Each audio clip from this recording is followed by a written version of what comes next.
Hello good morning, welcome, স্বাগতম স্মৃতির রূপকথা চ্যানেলের আর একটা ডেইলি ব্লগে। আজকে আমাদের লুন্তুরান এরিয়াতে ডে 2, আর কালকে তো জাস্ট রাতটাই ছিলাম, বাট হোয়াট এভার। আমার উঠেই এই লনটা এতটা ভালো লাগছে, পুরো গ্রিন আর বার্ডস চিরপিং করছে, আর খুব খুব খুব নেচারের কাছে ফিল হচ্ছে। This is just dream for me. I love নেচারের মাঝখানে থাকা। ভাবলাম প্রথমে উঠেই আপনাদের একটুখানি এই লনটা দেখিয়ে দিই, এত সুন্দর গ্রিন হয়ে রয়েছে। ইট ইজ লাইক এরকম যদি আমার ঘরের ব্যাকইয়ার্ড হয়, দ্যাট উড বি ওয়ান্ডারফুল। কিন্তু আজকে luckily the sky is also little blue, so আজকে ওয়েদার ফোরকাস্টে ভালো ওয়েদারের হওয়ার কথা আছে। সো লেটস সি, আজকে আমাদের অনেক প্ল্যানস আছে, বাট ফার্স্ট আমরা একটু ব্রেকফাস্ট করে নেব। স্মৃতি কফি। Thank you, welcome. অয়নের হাতে বানানো কফি খেয়ে আমি লেগে পড়লাম ব্রেকফাস্ট করতে। বানিয়েছিলাম স্ক্র্যাম্বল এগস 6টা ডিম দিয়ে।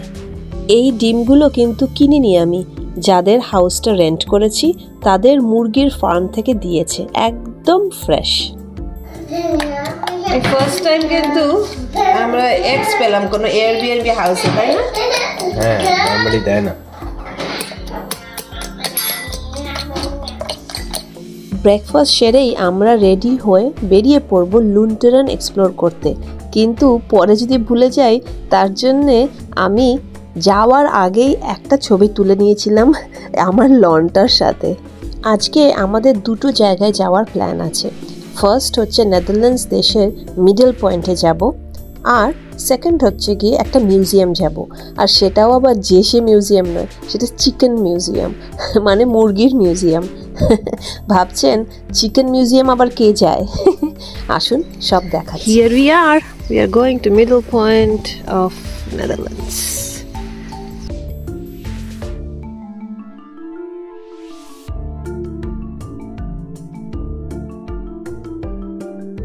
সো 1965-এর অক্টোবর মাসে, মানে 1965 সালের অক্টোবর মাসে এই এরিয়ার যে ট্যুরিজম চেয়ারম্যান ছিলেন, উনি এই মিডল পয়েন্ট অফ নেদারল্যান্ডসকে স্থাপনা করেন। ট্যুরিজম চেয়ারম্যানের এই আইডিয়াটা এতটাই সবার ভালো লেগেছিল যে ওনাকে এটাই বলা হতো যে উনি নেদারল্যান্ডসকে একটা হার্ট দিয়েছেন।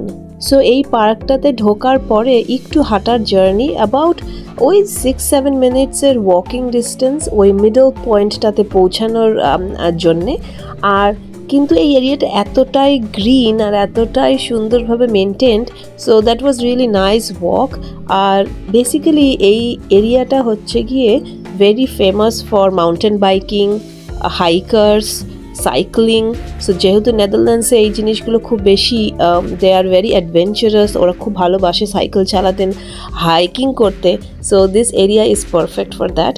সো আমরা এখনও হেঁটেই চলেছি। গুগল ম্যাপস বলছিল যে ইন 1 or 2 মিনিটস আমরা পৌঁছে যাব। সো আমরা খুব এনজয় করছিলাম এই ওয়াকটা, একদম নেচারের মধ্যে, আর আশেপাশে কেউই ছিল না, আর বার্ডসের চিরপিং শুনতে শুনতে আমরা হেঁটে যাচ্ছিলাম।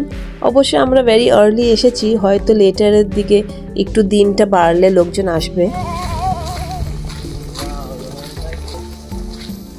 ওয়াও, দেখুন আমরা পৌঁছে গেছি middle point of Netherlands, whole Netherlands দেশের মিডল পয়েন্ট। বেশ মজা লাগছিল দেখে। এই একটা বড় স্টোন আর 3টে স্টোন রাখা আছে। এটারও একটা স্টোরি আছে, আমি সেটা আপনার সাথে একটু পরে শেয়ার করব, কিন্তু ভালো করে দেখুন। This is the middle point of Netherlands.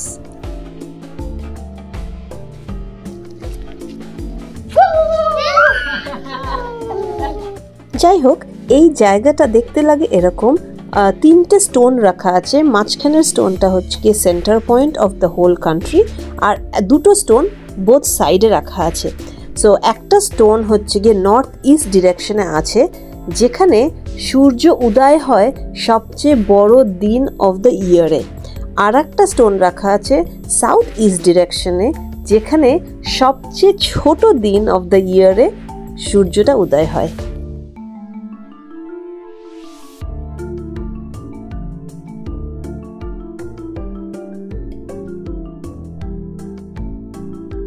আমরা আরেকটু এখানে হাঁটাহাঁটি করে বেরিয়ে পড়লাম নেক্সট ডেস্টিনেশনের জন্য।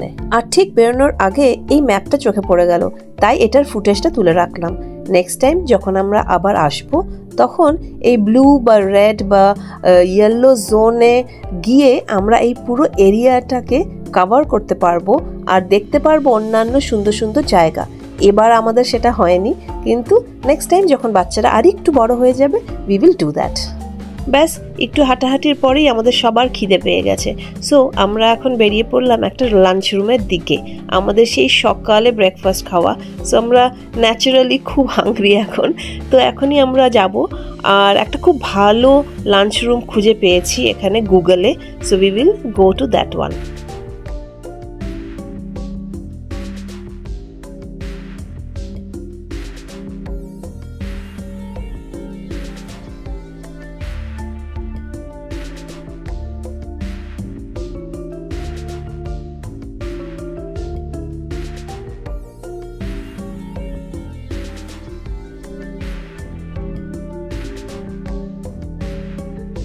Booger egg, egg. Booger booger egg. Booger booger booger booger booger egg.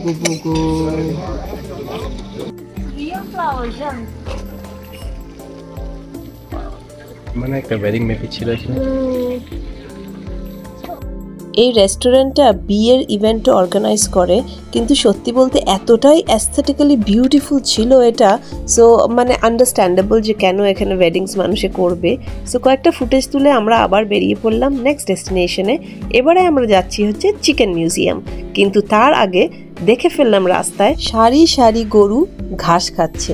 তাই অয়নকে বললাম, অয়ন গাড়িটা একটু থামিয়ে নাও, পিছনেতে কোনো গাড়ি আসছে না, একটু ভালো ফুটেজ তুলে নি। দেখুন কি ভালো লাগছে, এখানকার গরুগুলো দেখতেও সুন্দর আর ভালোও লাগছে, এই গ্রিন ঘাসে ঘাস খাচ্ছে, ভীষণ ভালো লাগছিল আমার দেখতে।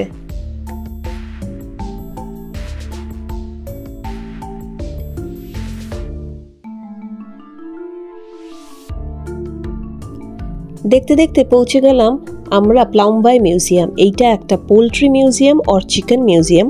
এটা স্থাপিত হয়েছিল 1983 সালে, মানে 1983-তে। আর এখানে অ্যাবাউট 25,000 থেকে 30,000 মানুষ আসে প্রত্যেক বছর এই মিউজিয়ামটাকে দেখতে। অবশ্য জানতে পারলাম যে 2003-এর বার্ড ফ্লু হওয়ার পরে একটু ভিজিটরদের ভিজিটটা কমে গেছে এখানে। এই মিউজিয়ামের এন্ট্রি কস্ট হচ্ছে গিয়ে 10 ইউরো করে, কিন্তু যদি আপনাদের ইয়ারলি মিউজিয়াম কার্ড থাকে তাহলে সেটা ফ্রি হয়ে যায়। আমাদের মিউজিয়াম কার্ড আছে, তাই আমাদের আর কোনো টাকা এক্সট্রা লাগেনি।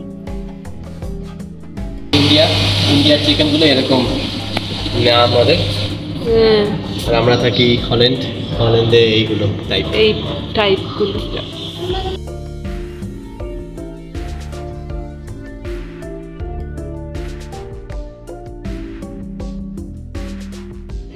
এই এরিয়াটাতে স্কুলের বাচ্চারা was allowed to pat the small baby chickens.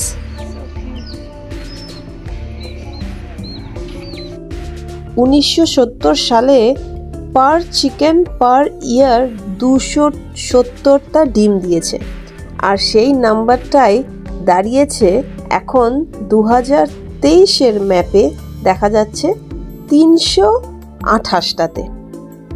আমার আবার এইসব ম্যাপ ফ্যাপ দেখতে বেশ ভালো লাগে, তো এইটা একটা বেশ নাইস ইনফরমেশন দেখলাম আমি।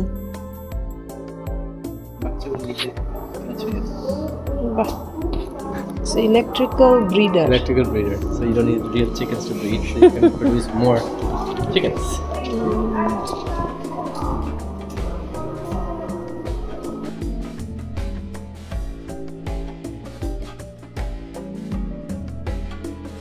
অ্যাকচুয়ালি এই মিউজিয়ামের এটাই আমার বৈশিষ্ট্য লাগলো, বা আমার যেটা সব থেকে ভালো লাগলো সেটা হচ্ছে এই মেশিনারিগুলো। নেদারল্যান্ডস কান্ট্রিটা is well known for their innovation and their machineries and এই ইনভেন্টিভ যে আইডিয়াসগুলো সেগুলোতে ওনারা খুবই প্রখর বলতে হয়। সো এখানে অনেকগুলো মেশিনারি দেখলাম যেগুলোতে for example egg sorting machines, যে ধরুন এগের সাইজ তো ডিফারেন্ট হয়, small size, medium size, large size, কিন্তু এখানে যখন আমরা মার্কেটে পাই সেগুলো আবার সর্টেড থাকে। স্মল সাইজ এগের দাম কম, আবার মিডিয়াম সাইজের আরেকটু দাম বেশি। সেই সর্টিংটা মানুষকে না দিয়ে মেশিন করে দিচ্ছে। এরকম ইনভেনশনস আর done here in the Netherlands, আর সেইগুলোকে একটা ডিসপ্লেতে রাখা আছে। So that was very interesting আমার জন্য। I really found that very interesting. Also যেমন ইলেকট্রিক্যাল ব্রিডার মেশিন যেটা, সেটা হচ্ছে রিয়েল চিকেন দরকার নেই টু হ্যাচ এগস, অ্যান্ড সেটা অ্যাকচুয়ালি যখন কমার্শিয়ালাইজে দেখা যায়, চিকেন কমার্শিয়ালাইজিং এক্সপোর্টে, ইট মেক্স সেন্স যে একটা মেশিন অনেকগুলো এগকে একসাথে করে দিচ্ছে। So it is quite innovative actually. এইটা ছিল last part of the museum, সেটা হচ্ছে একটা এক্সিবিশন টাইপের। এখানে সব এগ রিলেটেড বা চিকেন রিলেটেড আর্ট পিস রাখা ছিল। সো আমরা একটু ঘুরে ঘুরে সেটাও দেখে নিলাম।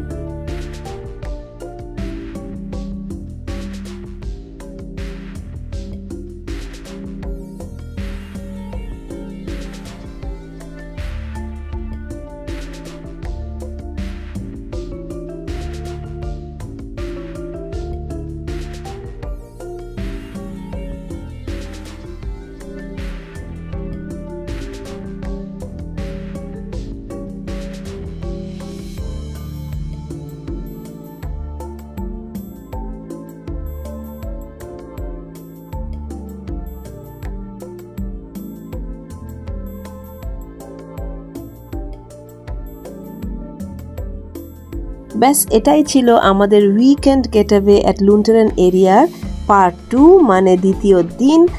আর এখন আমি তাহলে এই ব্লগটা এখানেই রাখছি। আশা করি আপনাদের ভালো লেগেছে এই ব্লগটা দেখতে আর আজকের দিনটা আমাদের সাথে কাটাতে। নেক্সট টাইম আবার দেখা হবে থার্ড পার্ট অফ দিস লুন্টারেন ট্রিপের আর একটা ব্লগে। ততক্ষণের জন্য আপনারা ভালো থাকবেন, সুস্থ থাকবেন, ভালো রাখবেন, অ্যান্ড খুব খুব খুব ভালো কথা চিন্তা করবেন। আর দেখা হবে আপনাদের সাথে ভেরি সুন। আমার এই ব্লগটা যদি ভালো লেগে থাকে তাহলে লাইক করবেন, একটা কমেন্ট করবেন, আর অলসো শেয়ার করবেন with year friends and family. আমার খুব ভালো লাগছে আপনাদের সাথে আমার এই নেদারল্যান্ডসের জীবনটা শেয়ার করতে। আশা করি আপনাদেরও তাই ভালো লাগছে দেখতে। আচ্ছা ঠিক আছে, এখন তাহলে রাখছি, বাই।